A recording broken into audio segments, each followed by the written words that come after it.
Hi guys, I'm going to show you how to make a similar version of Magritte's the false eye painting using Photoshop. So this is the original, and what we're going to do is create our own version which looks a bit like this. So what you've got is the eye, it's been slightly distorted or enlarged, and the iris has been cut out with a circle. So first thing we're going to do is make a new file, and we're just going to go to File, New, and we're going to make it an A4 file. If you can't see A4, just go to Print, okay? And if you still can't see it, go to View or Presets, and you should be able to find it in there. Once you've got it, you can call it My False Mirror. Okay, and we're going to make a landscape version of an A4 file.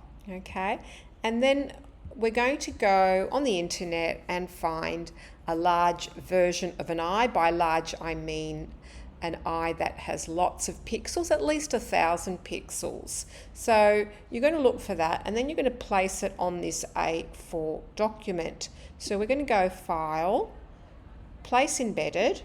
I'm going to find that, and I've just got it here. I deliberately chose a red eye this time, and I'm just going to enlarge it so that it fits the whole A4 page. Okay, and then I'm going to click Enter.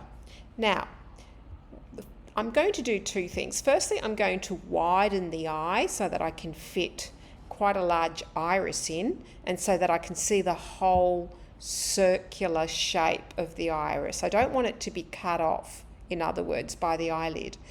Okay, and the second thing I'm going to do is I'm going to then remove that iris with a perfect circle, and then I'm going to be able to place my own image in there. And then finally I'm going to make my own iris using a black shape. Okay, so first thing we need to do is we are going to have to distort this eye. We're going to liquefy it. Now if you have a look here where it says in the layers, you can see that it's got this little symbol. That means that the image is a smart object or a vector. So what you need to do is turn it into a pixel object by simply right-clicking it and going to Rasterize Layer. Once you've done that, it lets you edit the image. You can delete things, you can paint over it, you can do all sorts of things, okay? But you need to change it into a rasterized image. A raster image is simply a bitmap image, an image with pixels. The next thing we're going to do while we're on this layer is go to Filters, and we're going to go to Liquefy, okay? So this filter lets us distort the eye. It will give you a brush, okay? Now this brush can be decreased in size here to make it more appropriate for distorting. I actually think that size was pretty good. And what it allows you to do is just to kind of stretch the eye. So we're going to stretch it out so that we get a circle. So the iris becomes a circle. You can make it as big as you want, but try to make it as circular as possible. We don't really want a distorted sort of circle or an ellipse. We want a perfect circle, and that will give you more sort of ability to sort of cut it out, because you just have to cut a circle out rather than a strange elliptical shape. Now, once you're happy with it, we can click OK. Okay, so there's my liquefied eye. Now, the next thing you're going to do is you're going to download a circle that I've already made for you, and I think I've got a copy of it here. So let's have a look. There it is there. You'll notice I made this circle on Photoshop and I removed the background. It's really handy for our purposes. So what we're going to do is we're going to select this whole image, and the shortcut for that is Command A, Command C, which is to copy, and then we're going to go to our sort of image, which isn't that one. I have to find it now. Here it is. And I'm going to paste it. Command V. Oops, that looks wrong. Get rid of that. It's pasted a rectangle for some weird reason. So let's go back to that circle, or let's just reload it. So I'm just going to re-embed it. So file, place, embed. There's my circle. This is a black one. I don't know what happened with the pink one, but anyway, notice that it doesn't have a background. So what I'm going to do is I'm just going to lay it on top of the existing iris that I want to delete. Okay, so this is just a little trick that helps you cut out bits that you want to, bits that you don't need. So I think that looks okay. Don't worry too much if you've got some of the eye showing. I'm going to show you how to use a brush to get rid of that. Okay, I'll click enter. Now, I'm going to get the magic wand, go to select the black circle, and I'm going to click delete. Now, what have I forgotten to do? Over here, the black circle is a vector image. I'm going to right click it.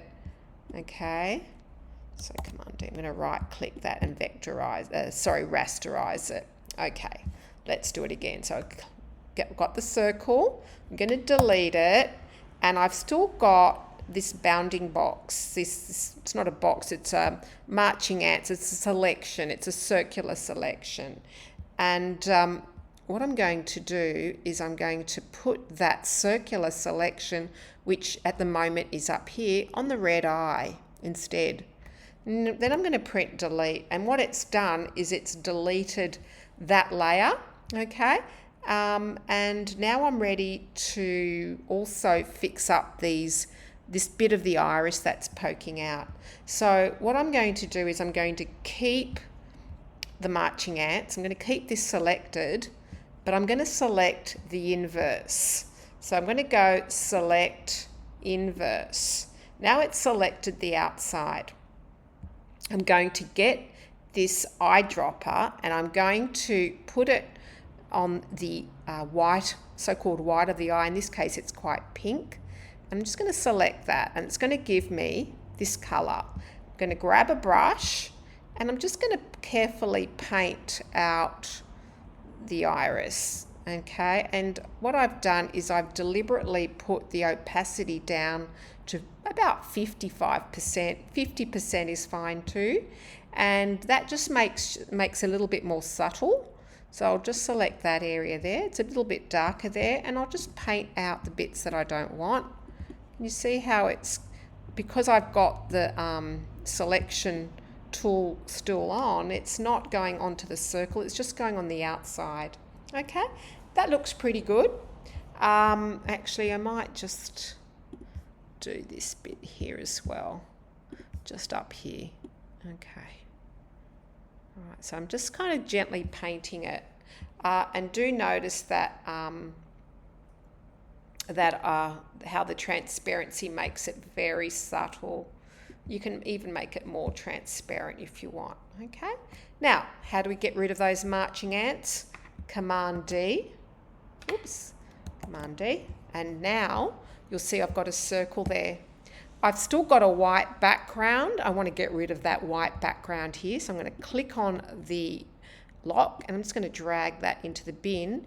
And now what I've got is an eye with a sort of blank background, and I can place whatever image I want on that. So quite easily I can just go to one that I saved earlier on my desktop. It was an explosion. Okay, place. Okay, I can then put that underneath, and now I'm ready to put my own pupil on. So over here is a shape tool. There it is there. If you can't see it, it might be behind one of these shapes. It's actually called an ellipse tool, and to make it a circle, you just simply draw the ellipse, but you click shift at the same time. So the first thing we're going to do is click on our palette, select black, okay, and then shift click and then put an iris on. You can make it as big or as small as you want. Okay, I might make mine a bit bigger. Oops, that's a bit distorted. Make sure you've got shift. Oh no, not shift. Make sure, yeah, there you go. Give it a go. I think press enter and that's done.